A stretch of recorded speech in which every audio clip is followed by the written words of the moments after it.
Bonjour à tous et à toutes, moi je suis Scarlett Mendes et je suis professeure de français langue étrangère et aujourd'hui je vais vous parler des méthodes liées à la recherche quantitative.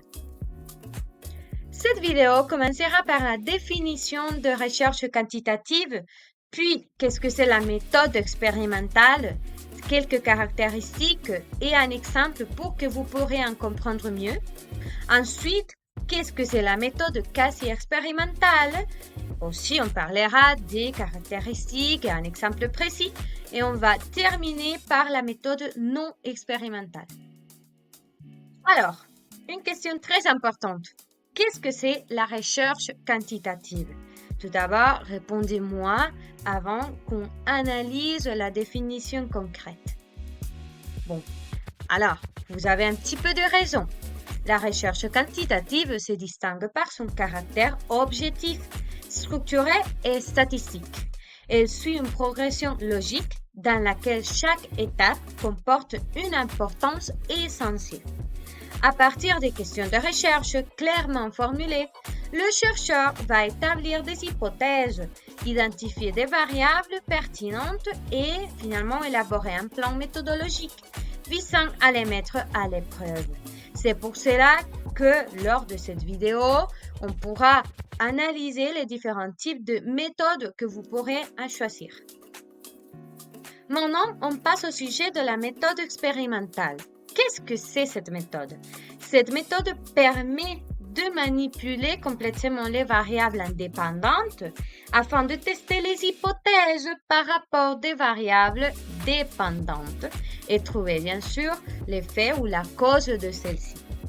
D'après Alonso Serrano, Garcia Sanz, León Rodrigo, Garcia Gordo, Gil Álvaro et Ríos Brea, si les résultats de la recherche ne peuvent être mesurés ni quantifiés de cette manière, on ne peut guère parler de recherche expérimentale. Autrement dit, l'utilisation de statistiques et de données numériques sont essentielles pour ce type de méthode. On a trois caractéristiques principales pour ce type de méthode.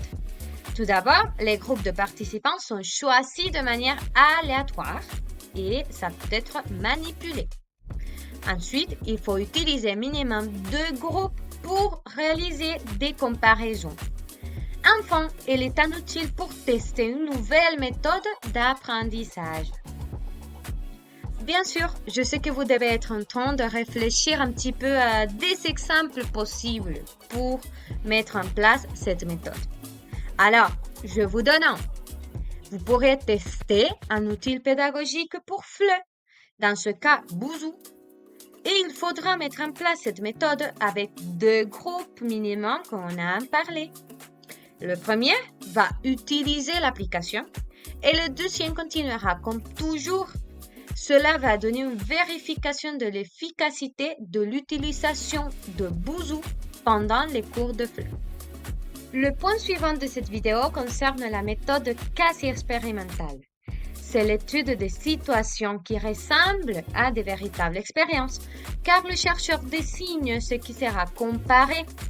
Évidemment, en comparaison de l'expérimental, dans ce cas, les groupes à traiter sont préexistants. Le contexte est réel, mais manipulé. Il convient également de mentionner que lors d'une recherche, il peut y avoir des malentendus au niveau éthique par rapport au choix des participants. Cependant, la méthode quasi-expérimentale a un limite éthique dans lequel il existe des alternatives au moment de créer les groupes de participants. En plus, cette méthode donne l'avantage aux chercheurs de tester des situations qui ne peuvent pas être créées ou manipulées. Enfin, il existe différents types de plans quasi-expérimentaux, notamment la discontinuité de la régression et bien sûr les expériences naturelles. Comme un exemple plus précis, il y a la recherche concernant la comparaison des 2 types de méthodes dans lesquelles il faudra avoir 2 classes déjà constituées qui serviront de base à cette comparaison entre 2 approches pédagogiques en FLE. Tout d'abord, la première classe expérimentera une méthode numérique afin de tester l'emploi de nouvelles technologies en cours, tandis que l'autre optera une méthode traditionnelle en papier. De cette manière, le chercheur pourra vérifier quelle est la méthode la plus efficace. Pour finir, une autre méthode tout aussi importante que les précédentes, la méthode non expérimentale. Selon l'US, la recherche de type non expérimental est réalisée lorsque pendant l'étude, l'enquêteur ne peut contrôler, manipuler ou modifier les sujets, mais qu'il se base sur l'interprétation ou les observations pour parvenir à une conclusion. En effet, cette démarche compte avec des variables qui ne peuvent pas être manipulables. Il s'agit d'observer et d'analyser des phénomènes réels et naturels, tels que des traumatismes, des sujets culturels ou bien économiques. Il est évident que la plupart des situations testées avec cette méthode sont des faits passés et qu'il faut prendre en compte l'éthique et la morale avant de choisir le but pour lequel elle sera mise en place. Elle permet également d'étudier et d'analyser des situations liées aux facteurs humains. Tel est le cas de l'analyse de la motivation comme facteur dans l'autonomie de chaque étudiant, à travers des questionnaires ou des sondages quantitatifs pour avoir des statistiques plus claires. Cela va permettre d'observer des variables naturelles sans intervention. Et finalement, je vous donne un dernier exemple et je vous laisse pour que vous pourrez enquêter un peu plus. L'anxiété comme variable indépendante de la production orale en cours de flux.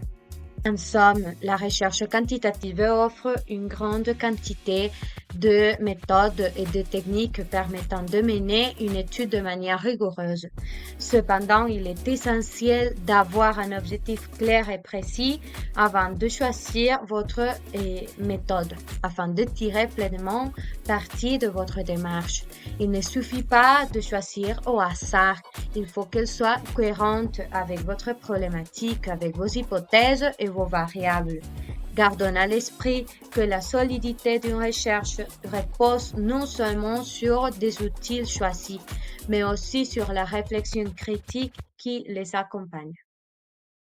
Merci beaucoup. J'espère vraiment que cette vidéo, vous pourrez en profiter et que ça peut être un outil pour votre choix de méthode dans votre prochaine recherche. À la prochaine.